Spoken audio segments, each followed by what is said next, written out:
Welcome to Wild, Women in Lending Determined to Make an Impact. I'm your host, Robyn LaVassaur.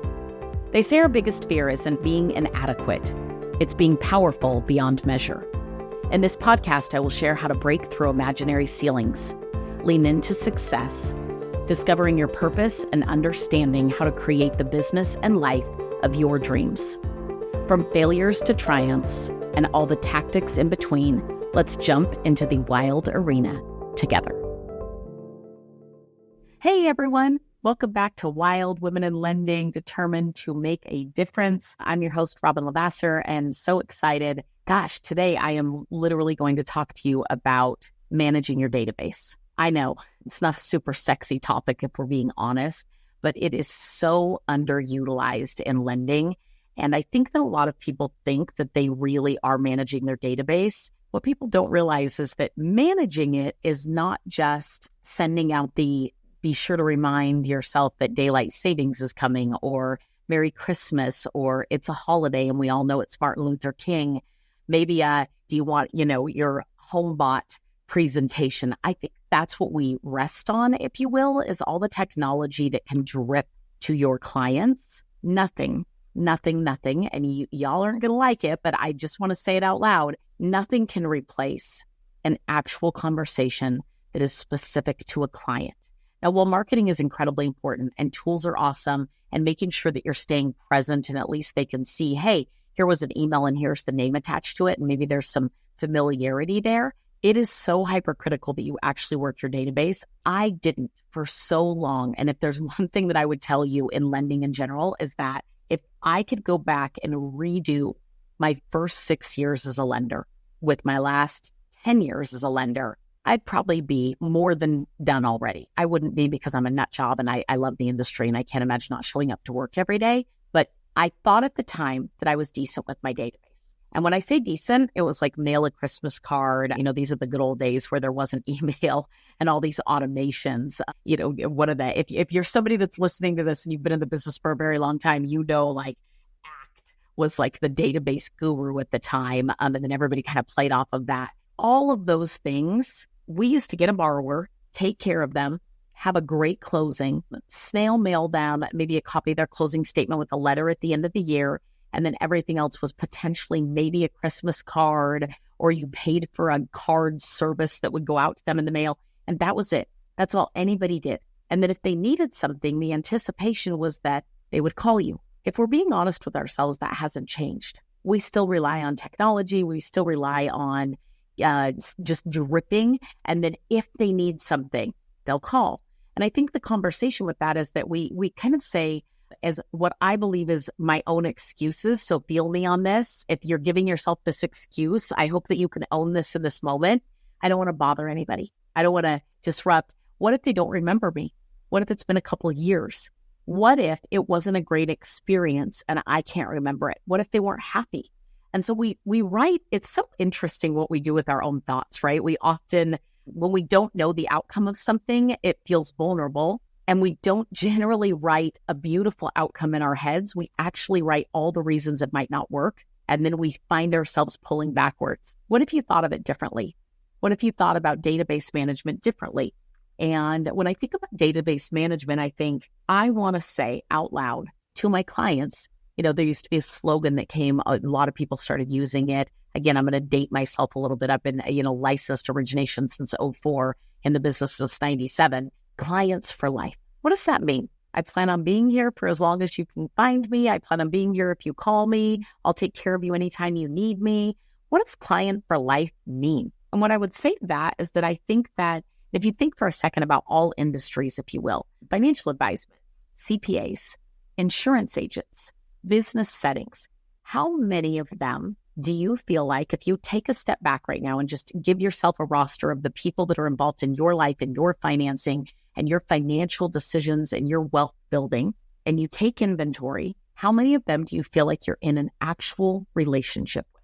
How many of them do you believe actually care and think about you on a frequent enough basis that they want to check in and give you some valuable information, but make sure that they are fully up to speed on what information they have from you so that they know you're in the best possible position? Whenever I think about that, it's always astounding to me how few actually do that work at a high level. And then I think, oh gosh, I'm actually one of them. I'm one of them that didn't do that work at a high level. What a miss. And so I want to walk you through, and I don't have anybody sitting with me. It's just me. So I apologize if you're going to get tired of my voice, but I want to go through with you what it would sound like to actually call a borrower, do a database call, and what you would say. And I'm going to give you a few different steps and try not to jump around too much, but it is the phone in general is an underutilized tool these days. It's text messages, it's email. And while those things are great and they might produce some results, to really understand the facts about somebody's life, you have to have, maybe you could do a little bit on text, but I guarantee you there's some things missing. But more importantly, to understand the feelings that they are having, for sure, that is not conveyed on a text or on an email.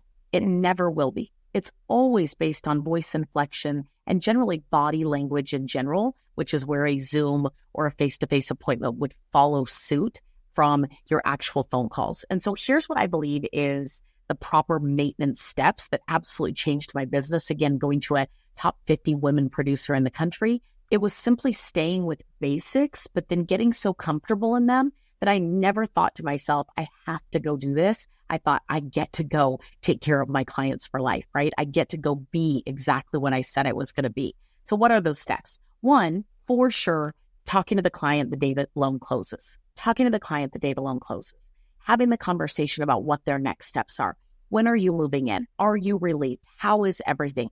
Any feedback that I could learn and grow from, right? Like really talking to the client for a few minutes. That is such a simple step. Even if you were at the closing table, it doesn't matter. When you can get them by yourself without the escrow officer, or the attorney, the closing attorney, you can get them without the agent, and you can literally have a conversation with them about their future, reiteration of gratitude, and again, receiving feedback and then setting the stage. That's the most pivotal moment to set the stage. Now, I know that people think, when do you have time to do all these things? That's another podcast. It's a different day. It's a different time to time block and how you get it all done.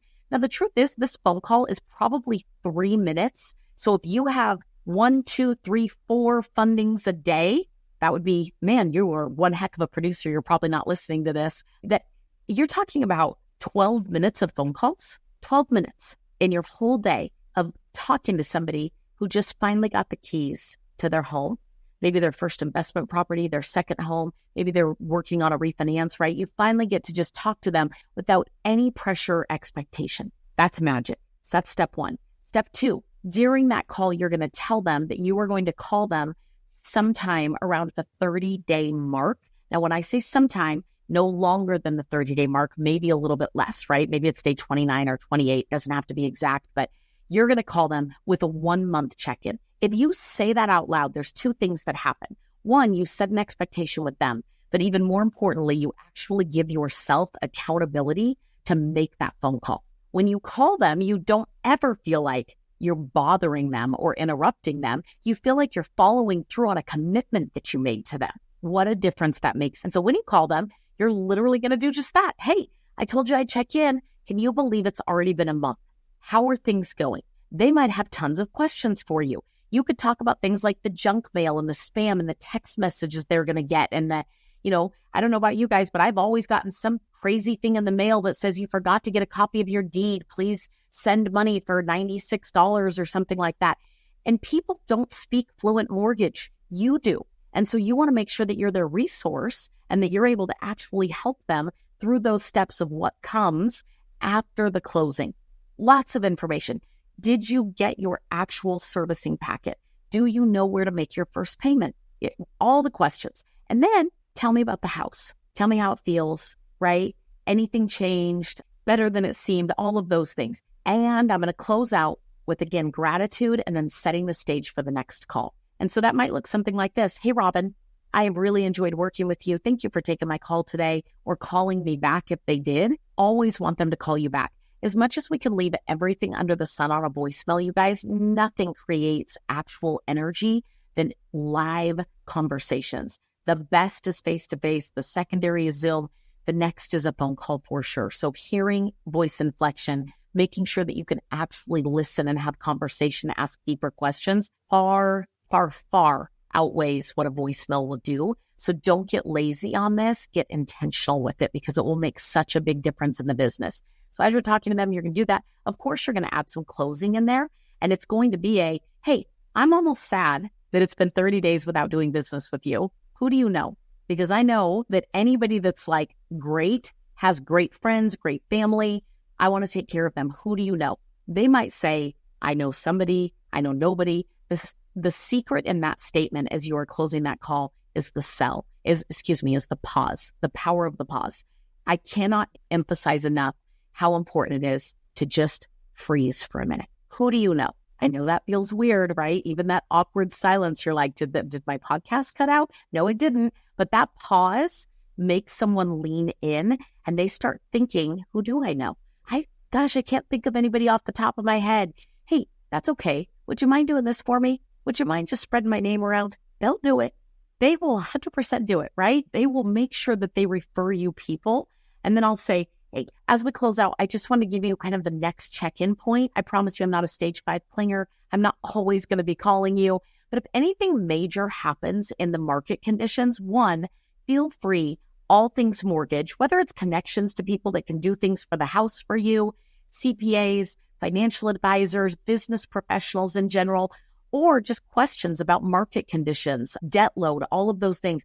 I want to make sure that you know you have absolutely a reciprocal channel to reach out. And my team and I are more than willing to help on all things that you need real estate and mortgage related. So please know you're never bothering us. We'd love to hear from you. Aside from that, I'm going to check in at a minimum next on your annual review with if anything major has happened in the marketplace. I would be calling you within about 6 months and giving you a quick market update. The annual review is really the important one because I want to review with you everything from, has anything happened in life that would cause need for you to think, I need a resource for money. I need to lower my expenses. I need more of a tax write-off. I want to invest and continue to grow wealth through real estate, investing, all different things. I had a job change. I have a potential relocation. All the things in life that happen, and then obviously a review of the terms of your loan if you're still sitting in the very best spot, and if you know all the options based on updated guidelines, updated market conditions. When I say that to them, again, I'm giving them a commitment, I'm giving myself a commitment and permission, if you will, with accountability to make sure that I make that annual review phone call and that we cover all of these things. If they know, hey, this was pretty short and sweet, right? Maybe 3 to 5 minutes. It was personal, it was connected, and it was really focused on them. You will not only become a trusted advisor to them, but they will pick up your phone call. They will return your phone call, and they will for sure think to themselves, you've got to use Robyn. That's the lender you want to use because what she says she's going to do, she actually is doing, and we're in a relationship. Now, I will tell you, it took me a long time to find an insurance agent that actually did annual reviews and 6-month check-ins. It took me a long time to find financial advisors that stayed incredibly connected to me. It took me a long time to have a CPA who wants to sit down prior to tax season, wants to check in on me at the end of the year, and then also wants to meet before my taxes are officially done to make sure nothing is missing. It is okay for all consumers to demand great service, great expertise, great experiences. And the truth is, there isn't a wide range of cost difference. And if there is, it should be at the extreme sacrifice of somebody who simply wants to give you a transaction. One of the things that I see all the time right now, and that I've been guilty of in the past, is just being a transactional loan officer, not making someone a client for life, not holding myself accountable, wondering why they didn't call me, right? I was talking to one of our great branch managers the other day, and we were having this conversation about managing database. And I always love stories because I think they hit home. And so I'll close with this. He did the first house for this wonderful couple that he really enjoyed and has known them for a very long time. And they happen to all go to the same church, and they were going to different services. And so they just hadn't run into each other. And he finally ran into them not more than a few weeks ago. And when he ran into them, he, good to see you. How are you? Anything new? And they said, we're so excited. We're so happy. We just bought a new home. And jokingly, he said, we're in church. Otherwise, I would have tackled them. But he really felt like so disappointed that they had not called him. And in a moment, I think that we actually have some entitlement around our past clients. I think we have some entitlement, like, I did such a good job. Why wouldn't they remember me forever? Why wouldn't they call me? Why don't they know that I do HELOCs and second mortgages and can help them with these things? Why don't they know it? We have to earn it, you guys.